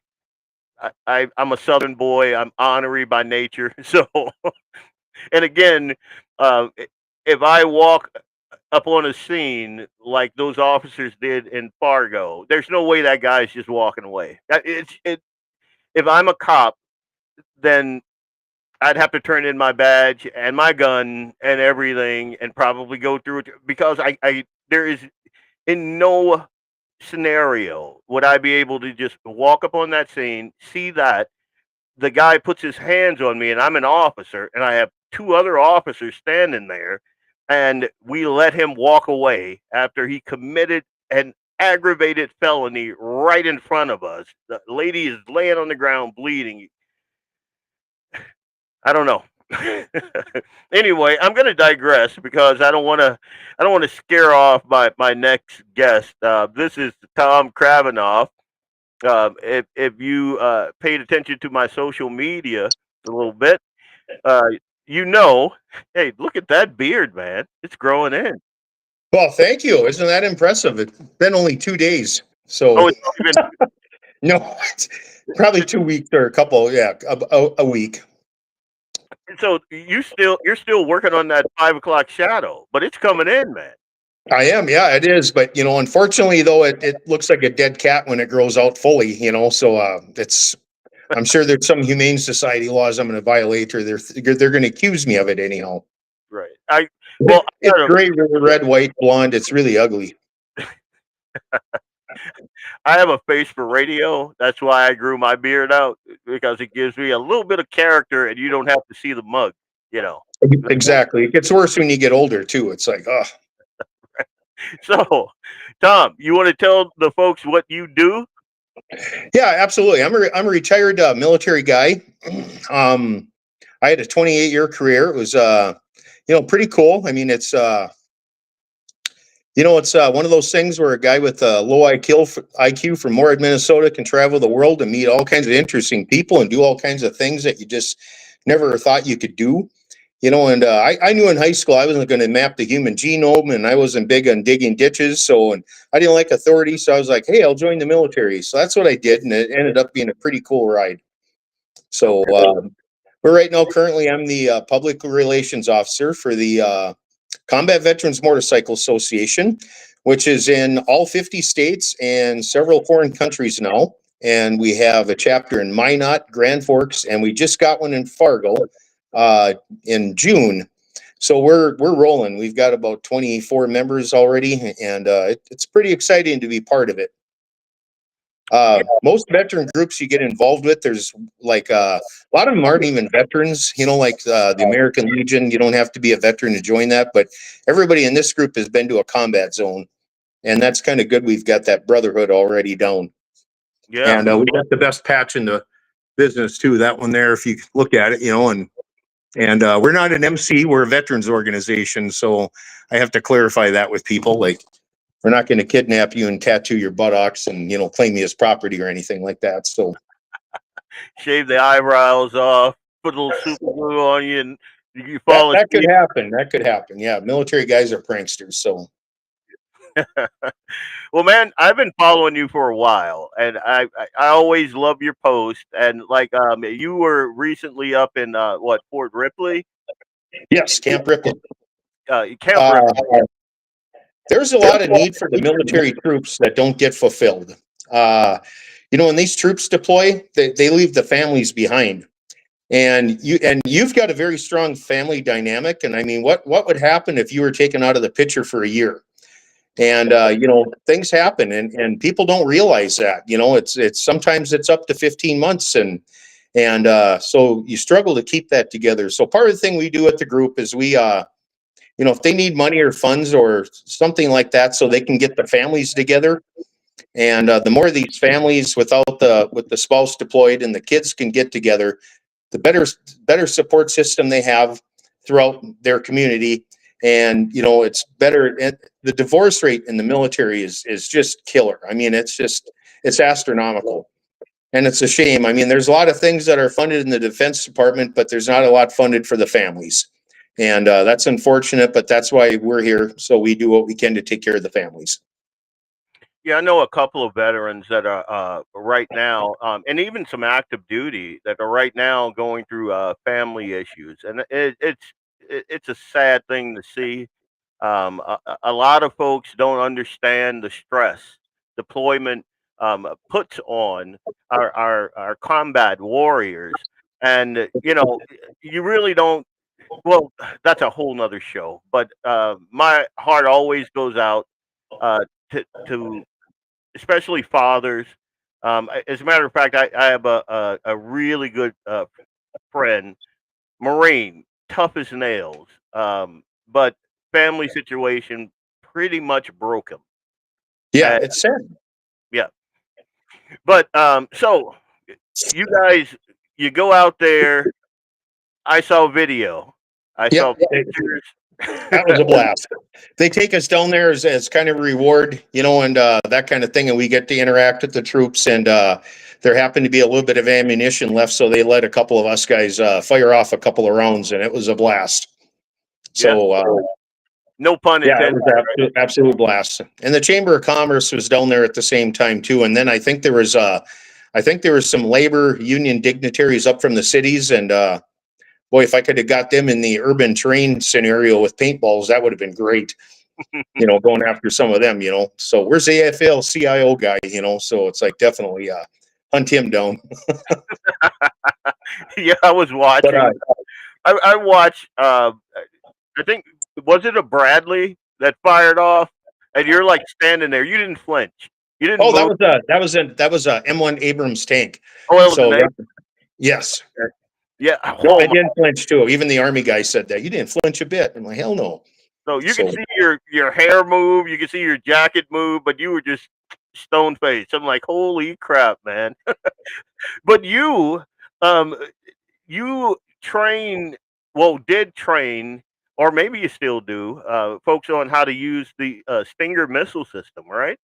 Yes, I was involved in that from even when they were utilizing in Afghanistan, and so I did that for quite a few years, and that's a remarkable system. And when this Ukraine thing spun up, I have a friend of mine that's retired Special Forces, and now there's a few of them. They get out of that kind of field, and they've got pretty good education already, even though they're enlisted guys. But he ended up working for the DoD, and they help with certain theaters, and they do things. And I called him and I said, "Get me over there to train on the Stingers. I can do that." So he called me back like a day later and said the Lithuanians are training them on it. So you gotta wonder, if they knew something was going to happen, that they had the Lithuanians already schooled up on training the Stingers, and that's not a primary weapon system either. It's but it's a fantastic anti-aircraft weapon. And you could theorize that led to the collapse of the Soviet Union, because the Soviet Union was estimated that they lost 30% of their air force due to the Stinger missile. And I got to see a lot of the tapes that came back with the Mudgies and all that stuff that the Mujahideen, or I guess Mudgies we call them, that they took and everything. And it was really remarkable. You see these bigger planes like a IL-76, which is the equivalent to our C-141 Star lifter, I think it is. We can see one of those getting dropped out of the air. The Hind D is a deadly, deadly helicopter, and that's got two bubbles, one in the front, one in the rear. If anybody's ever seen that, and then they put these big whirlwind fans in the back to chase the heat source away. So what they were doing there is that infrared is so sensitive on them, they were able to pick up a heat source on the windshield. So they would shoot at the windshield, and they would get a proximity hit by the windshield, killing either the pilot or the gunner, in which case it disabled the helicopter enough to where they weren't able to engage the ground troops. Fighter jets. I mean, boy, you name it, everything. They knocked all kinds of stuff down with that. And when those Afghans started to bring down aircraft, the first aircraft they brought down, they would try to lure them into these valleys for an ambush. And so these planes and helicopters would fly in, and they would have kids and everything throw rocks down on top of the aircraft flying. So that's how they downed the first ones. And the second ones, they would take wire out of the vehicles and they would string wires across the canyons and the low areas, hoping the planes and helicopters would come in and get tangled up in the wires. So, yeah, that was things changed when they got the Stinger, though. So, and again, we are like on the Guns and the 701 network. So we are a bunch of gun guys. We love guns, and but the guns that you are familiar with, they're kind of a whole different league. I've been really lucky there, and it's I just look back on it. It's been so much fun. Like they had a Bradley fighting vehicle there, and and I know that dang thing too. The 242 chain gun. I was trained in that in '84, and you still remember all that stuff. And that's got like 2 sprockets in there, and that'll turn if you want a high explosive round. Then it'll rotate from here, and if you want armor piercing, it'll rotate from here, and it'll load whatever you want. And it's got the TOW missiles on it too. I've been fortunate to shoot a couple of them. And yeah, it's M203. I used to love carrying that thing because that was a great dead space weapon. Somebody's hiding behind a car, you pick up elevation and poop, and you pop that grenade behind them and wreck their day. It's yeah. So do you ever get out, just go to a range and just kind of let go? I don't, but I should. I have quite a collection of AR-15s, and yeah, I got a few things, and I got a flamethrower too. One of those XM, flamethrowers. I said I got to get one of these things, so I had to get one of those. Everybody should have one. So Everybody should have a flame. Well, my buddy Axe, he would probably agree with you. Jamie would too. I do not have a flamethrower, but I do like my AR platform because it's so versatile. I've done so much. I've built all types of systems with it. It is the absolute best platform. I agree with you there. Yep. Yeah. But you got one guy out there that's going AK, AK, AK, and it's like, oh man, shut up, So it's like, no. It's like, see, I did not collaborate with him before this. I've had arguments with good friends of mine about the AK versus AR, and I'm like, man, the spray and pray is just not on the same level. I can't get behind it. But there's a ton of people that love that. The only AK that I've ever fired that I thought that I liked, I might even buy one, even thought about buying one, was an SKS, and that's pretty much it. The other, I just don't find them appealing. I don't find them versatile enough. And I know they're supposed to be indestructible and all of that stuff. I don't think they're accurate. I just, anyway, I'm going to take the FKS, in my opinion, is the Toyota Camry of firearms. You know what I mean? It's like everybody can have one, so it's like, but that's okay. Yep. Yeah, we'll take those guys. There are. If I can get Cliff Clavin here, you know why the AK-47 is not accurate? Because they have the front sight. See if I can illustrate this on a pencil. Because they've got the front sight that's right at the end of the barrel. Then the rear sight comes about here, midway. So you've got all this slack from here to here that you can kind of wave, and you can't get a good sight aperture. So the later version AKs, they have the front sight here, and they move the sight all the way to the back here. Okay. So that's my Cliff Clavin AK stuff there. So, and I think on the AK-74 they did that when they started making those automatically. Okay. Yeah. Again, especially the AK version. I think it's the 47. The one that's all over the world. None of those things are accurate. And like if your buddies are running around with that thing, you want to be behind them. And even then, you might get shot. Exactly. Yep. That's right. Tom, if you ever want to go just play with some lead, even bows and arrows, ARs, whatever you want to play with, call me. I'm Yeah, always we got up. to do that sometime. We got to definitely do that sometime. So, yep. So now I want to talk a little bit about our War Department, Pete Hegseth, and the directive that he apparently has got everybody's hair on fire. I wanted to ask your opinion on what you thought about his directive to bring the military standards back to, in my opinion, where they need to be. Yeah, absolutely. Because I hate this, I hate this bullshit where they say, well, it's not fair. And it's like, well, you can't be fair in a fight or in a warfare situation. Uh, that's really good because I've been in a lot of shops and a lot of units where there's people that can't do the job, and they should. And what the hell are they there for if they can't do it? And I don't care if you're trans or whatever you want to be. Do it on your own time, though. So I don't hate anybody for making their own lifestyle choice. But if you're in the military, you cannot deploy if you have a CPAP in the military. Not a lot of people realize that. So can you imagine when you're genetically modifying your body, you're taking hormones and that kind of stuff. So you got you got a shop with 5 people in it, and you got that one person that's undergoing the transition. So that leaves 4 people to cover all that work of 5. Yeah. And you're constantly having a shortage of people. And they just need that needs to go away, and you need to be physically fit to do your job. And being an infantryman is the most exhausting job ever.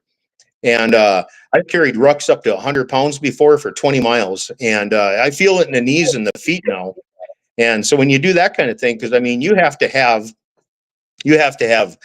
your ammo, you have to have grenades, you got to do claymores, you got to carry M60 ammo, 249 ammo.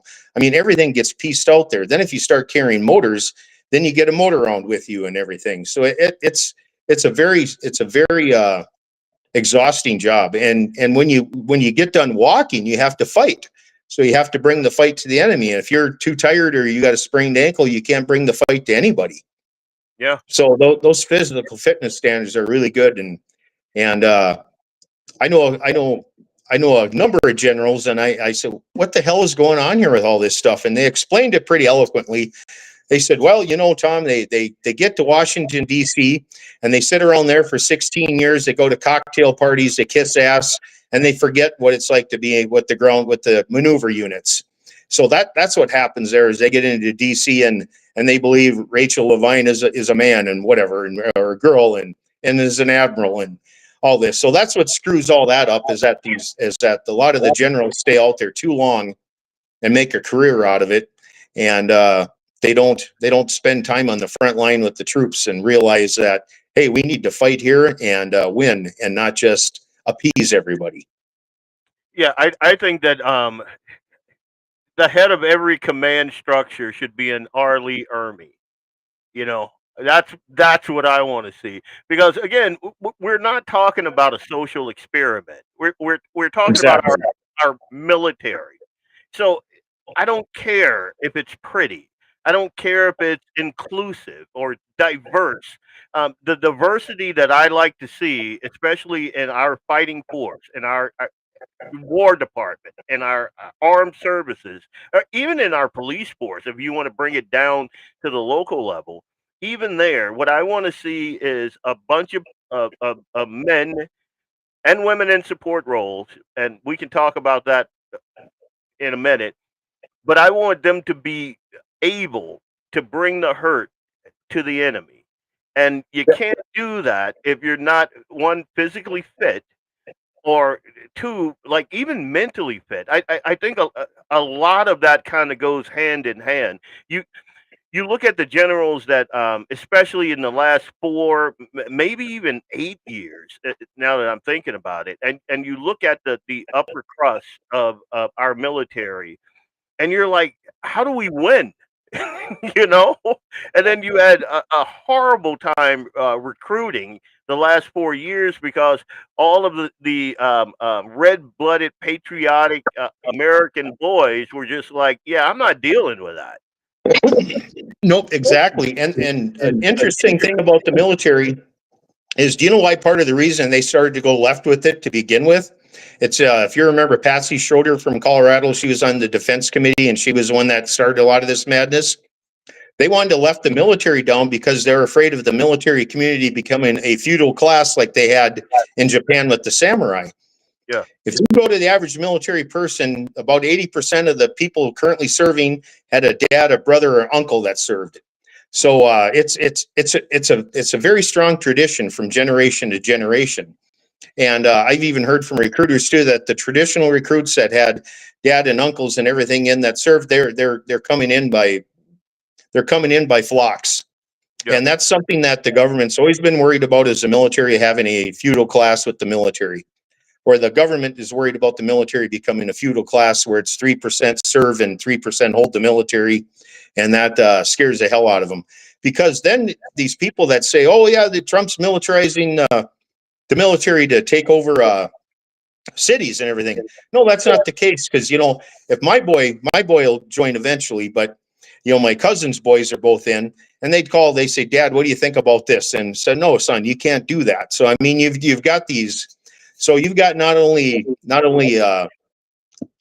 disobeying what I can't think of it, the unjust orders or the unjust orders. You have that, and then you have the conscience of mom or dad that served before them that you're going with too. Yeah, I have buddies, and especially a couple of years ago, when their sons were old enough to go into the military, they advised them not to hold back for a bit. Oh, yeah. Yeah, and I get what you're saying about that feudal class of warriors that tyrants often fear. They would fear that because again, you're pulling from the core of the country and very strong family values, very strong traditions, and and like you said, your sons would say, "Hey, what do you think about this?" And they're talking to their dad who served, or grandpa that served, or uncle, or whatever. That's a scary thing if you're a tyrant, or if It you plan is. to be a tyrant. It, Yeah, it really is. I mean, and that those people have been holding it, but they've been trying to left the military down to get away from that. yeah. And in fact, the Minnesota Guard spent $78,000 on a magazine. I forget the name of the magazine, but it's a magazine for gays, that they spent that much money trying to recruit out of that. And I bet they didn't get more than 15 recruits out of all that money. It takes a special breed of folks. And again, I like diversity, but what I like to see is a meritocracy. So if I'm looking at and again, it doesn't matter if what branch of the military or even police force or anything like that. What I want to see is the best. That's it. If it's Exactly. diverse, if it's diverse, great. But if it's not, I know it's the best, and that's what matters. And I think that a lot of well, not a lot of us, the folks that listen to me and the folks that are with the 701 Nation, they're kind of all like-minded. So we don't get caught up in that whole progressive, diversity is our strength BS. That's not a thing that we do. What we want is a fighting force that breaks things. That's what we want them to do. We want the enemy to bend to our will after diplomatic overtures have completely failed, and all of that. We don't want to send them in, on garbage missions, or send them in for political purposes or anything like that. But when we do send them in, we want them to be successful. And Absolutely. I think that's what Pete is getting back. He's getting back to that military readiness that will dictate that if we have to fight, then we're going to break you. And I'm good with that. Yeah, and they need to be over fast. I mean, Overwhelming force. so some of these people are going to have to start sacrificing their sons and daughters if they don't want to get behind a professional military. Mm. The professional military is expensive, but you go like the Russian army, they interchange 20% of their NCOs every year because of the draft or the mandatory service that they have. So we have NCOs that have been in for 30 years. That's a lot of knowledge and skill sets that they have. Yeah. And that's pretty hard to replace, but it's expensive. I mean, there's no doubt about it to keep a military force. is definitely expensive. Well, and again, I don't. I think that especially when you're a first world country like America, and you are the global superpower like America is, I think that a good portion, a good chunk of your budget should go to the military. And I think that there's a lot of fraud. I think there's definitely a Oh, lot of waste, but I have no problem spending on our military. I think that we should spend more, especially when it comes to soldiers that come back and PTSD and things like that. I think we should allocate more dollars to that. And our equipment needs to be top notch. Our technology needs to be top notch. Like there's nothing better than seeing things like how we integrate our technology in with our door kickers. Like there's nothing better than that. I mean that means that we will be not just superior, but we will be I don't know the word to use, but when we go in, you know, we're America. yeah, And there's they know they're in for a fight. yeah, that there's only one outcome here. So, you know, And they did that in Fallujah. You know, they advertised on the radio for days, said, "Hey, we're coming in here, and if you don't want to die or you don't want to fight, get the hell out." And yep, you know, so the bad guys had time to fortify and everything else, and you know, and they took it to them. The Marines did. I believe that was a Marine operation. Fallujah was, and yeah, they took it to them. So that hats off to them. hats off to them. Yeah. Man, it's it's been great talking to you. It's been great catching up. We got to get to the range. Like I'm Absolutely. I got a little bit of thoughts, and you said you know, the troops before they come back, because I've been injured twice myself, right. and both times, if you're the military is pretty good at disposing of people. So if you're a cog that's not working anymore, I mean, they throw you out. You're disposable. So they need to fix something in that leadership system where, you know, you're not that disposable, or give you a transition period where, you know, you go from being part of the machine to you go to being replaced. So it's pretty traumatic when you get. I was in a helicopter crash, for instance, and then several weeks later, my legs quit working, and they said, "Well, we just never said nothing about it when you were in the hospital." I'm like, "Well, that's because these things happen afterwards sometimes," Yeah. and so it's kind of a toxic leadership system too that gets. And I had a plane ticket burn up in that helicopter, and they were going to charge me for it. That's how ridiculous the government is. But Yeah. so that's one thing they could do better. Nothing mucks up efficiency like the government. I mean, Oh, it's word.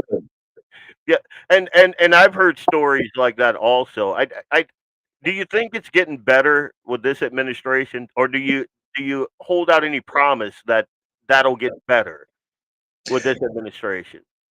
Well, you know, there's, I guess you could say there's a lot of idiots from the bottom to the top, you know, that don't have a lot of common sense, and they're worried about being accountable for something. So, you know, those people always seem like they make things difficult on everybody else. And, yeah, it's just kind of the nature of the beast, I guess. But I do think that what's going on now is good and positive. It's need to streamline a lot of this crap. It's out of control.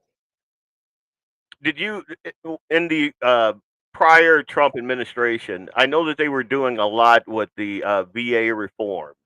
Um, have you the steps that they took back then?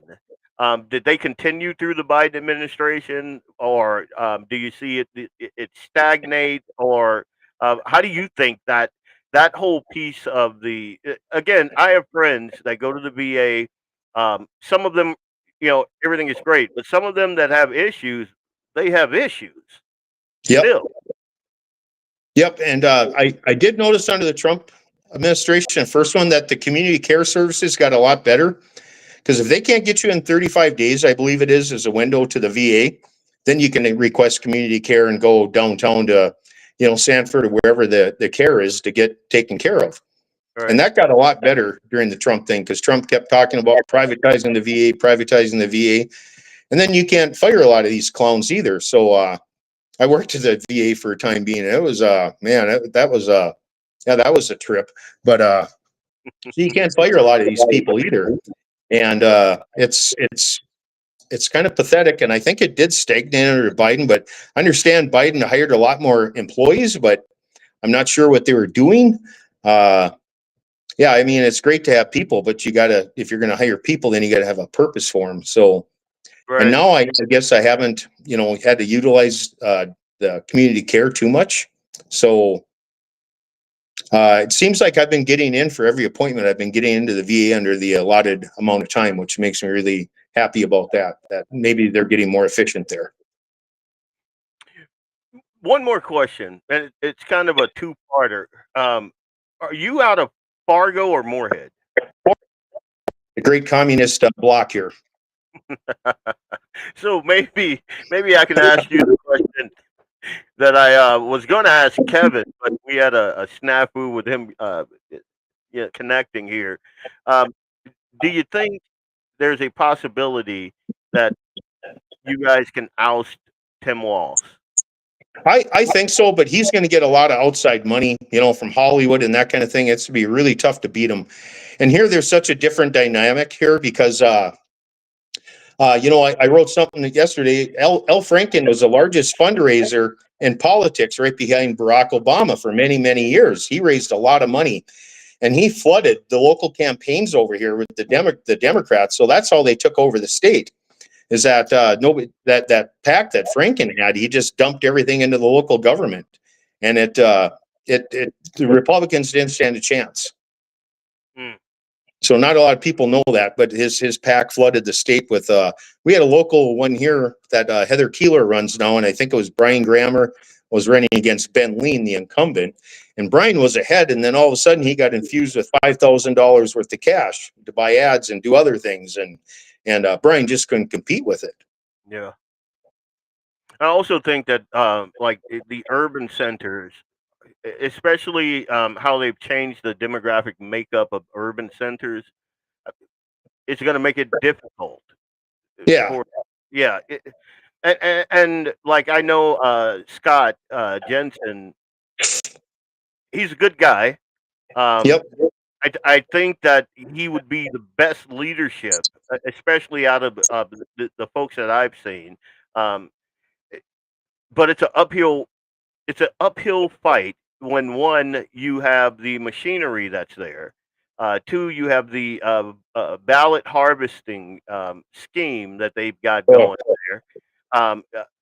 They're not turning over their voter rolls like the Trump administration has been asking. Like a lot of these, like Chicago, same thing.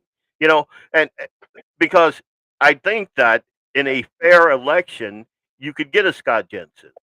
I don't think like what what the machinery that's there now and the money behind it. If they don't fix that, if you guys don't fix that, I don't see it, and it's sad. No, I don't either. No, I don't either. It's like I almost think Minnesota's gone, and I'm probably going to leave. I just you just can't fight, and sometimes you got to know when to retreat, and it's looking like South Dakota maybe. So I don't know.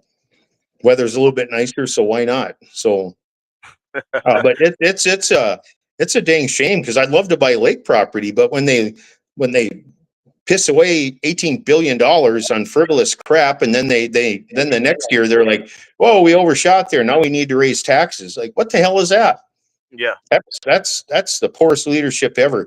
And you look at Waltz, everybody has a dumbass uncle they love, that maybe drinks a little bit too much or does something stupid or whatever. And he's kind of like that guy, he's kind of like everybody's dumbass uncle they sort of like, but you wouldn't want to vote for the guy, but people go, "Yeah, he reminds me of my Uncle Earl, that trips over shit all the time." And yeah, so yeah. But just watching him and Kamala this last election cycle, I'm like, oh my god, it's like they're not trying to win. no, I know, I hear you. It's like that was something else too. But I can't believe how close she got. And it's like, and people, I just don't understand how they can listen to her and say, "Boy, she really explained that one well." And I'm like, and my mother's one of them. I hate to say, but Yeah, yeah. what do you do? I told, and I've told this story before, but my dad was a Democrat till I moved him in with us. So, Oh, no kidding. Yeah, that's Yeah, and he's 105. No, he's not 105. He's 85. Southern boy, through and through. Voted Democrat his entire life, and until I got him here, in the middle of North Dakota. And we sat down, had conversations. I mean, he's a devout Christian, really religious man, and so we got into the Word a little bit, and then we applied them to politics today. And it was clear as day. Like scales fell off of his eyes, and he's Yep. like, "Oh my God, the Democrat Party is not the party that he grew up with."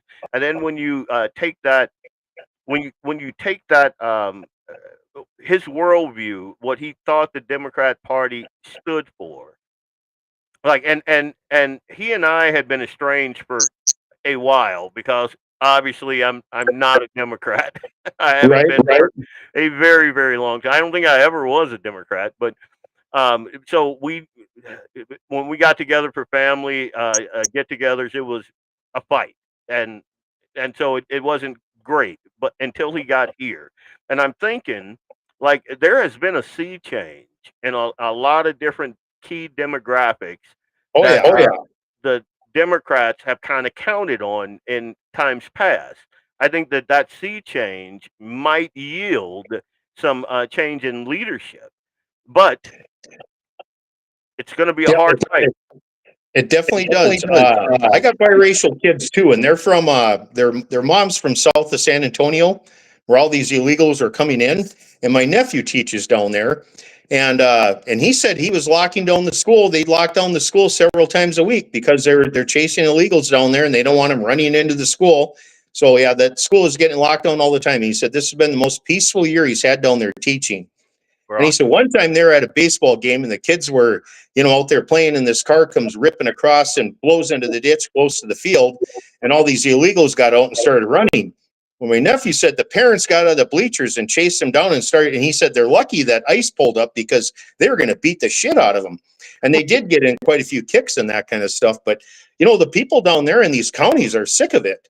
And Yeah. it's Zavala County, and it's one of the poorest counties in the country, and they're sick and tired of the illegals coming over here and doing that and breaking into their houses and stealing their clothes and food and everything. It's crazy. And I agree. Mosiah, he said he believes that there needs to be a change in leadership across the board. I 100% agree with that because I think the Republicans need a reckoning. They need a culling. I've seen way too many rhinos. I don't even want to count the rhinos. Like I can count the good guys on one hand. you know, well, Yep. probably a little more than that now. But you're right. I beat up on Democrats a lot because obviously, that's the enemy. But we have a lot to work on in the Republican Party also. I mean, there's been talk of a third party forever, and we get a little bit like I don't know if you know, but I was the president of the North Dakota Tea Party caucus, and I remember when Tea Party were popping up all over the country, and I thought it was great. And then they Yep. got infiltrated. They got infiltrated by Yep. folks that talked a good game, and then so across the board, you're right. We need to do like folks like Bob Wheeler. He was on just before you. We need folks with that type of mindset, with the mindset our framers, our founders had, that government should be limited and small, and that you go in, you legislate, you take care of the government, and then you go home. Right Yep. now, we have politicians who have basically built a life out of being government, and that even goes for like the armed services. You have folks that are in there not because they want to be the best that they can be and make sure that our war fighters are the best that they can be. They're there for that cushy job. They're there for Oh yeah. that lifestyle. They're there for the, like you said, the martinis and the cocktails and the all of that. And so we've gotten completely away from the grassroots, the nuts and bolts of what this thing was supposed to be, which is why it looks the way it does, which is why Yep, it I agree. operates the way it does. And yeah, it's like choosing the best of two evils. Yeah. But to be fair, our side is not transing the little boys. So, that's I'll take that win. Our side still believes in God Almighty. So, well, a lot of us do. And I take that as a win. I still believe that, like the conservative party still believes in family values and Christian values and things of that nature. So I'm sticking with this side and No, I hoping hear it you. Me too. from within. But anyway, Tom, it's been a blast, folks. Thank you, sir. I've run a little long. I didn't get to any of the comments, but there are a ton of them. Lynette says, "Thank you for your service," and I thank you for your service and for all that you do for the veterans, man. Well, thank you. What a privilege It's like I on my said, part. I've been watching you for a pretty good little bit. I even a couple months ago, I saw you on your motorcycle. I was like stringing some Oh tape. yeah, I remember that. It's coffee shop. Yep. Yeah, and I yelled, and you turned. I think you stopped like right where you were. Hey, Leon! I'm like, oh yeah, I gotta. One of these days we gotta go chop it up on the range, man. Yeah, definitely. Yeah, when I'm on the motorcycle, I hardly see anything because I'm just paying attention to people texting and driving and Yep. everything. And I'm starting to get arthritis in my middle fingers from flipping them off. So, thank God winter's coming. But yeah, You give know, them some time to rest. I wasn't gonna bring that up, but I the way I knew it was you is I heard your voice. Like that idiot almost ran you off. you know, he Oh, I almost might have yelled at somebody. Yep. yeah, and I I was still like, got a little bit of that military, that command voice. So I'm like, so I can call somebody a dumbass with all their windows rolled up and the radio on. They're going to hear me. So that works. So 100%. Anyway, God bless. Thank you. yeah, thanks You for that have memory there. That was awesome. So yeah, you have my phone number, man. Whenever I'm gonna be absolutely. I'm gonna be at the Pheasant opener in a week, I think. Tomorrow, I think I'm gonna be up in Bismarck. So, but anytime after that, man, you hit me up. We'll go chop it up on the range. Heck yeah, that'll work. Absolutely. Thanks, and thanks everybody that tuned in tonight. Sorry I did not get to all the comments, and there are a ton of them. I'll make a reel and I'll address each and every comment.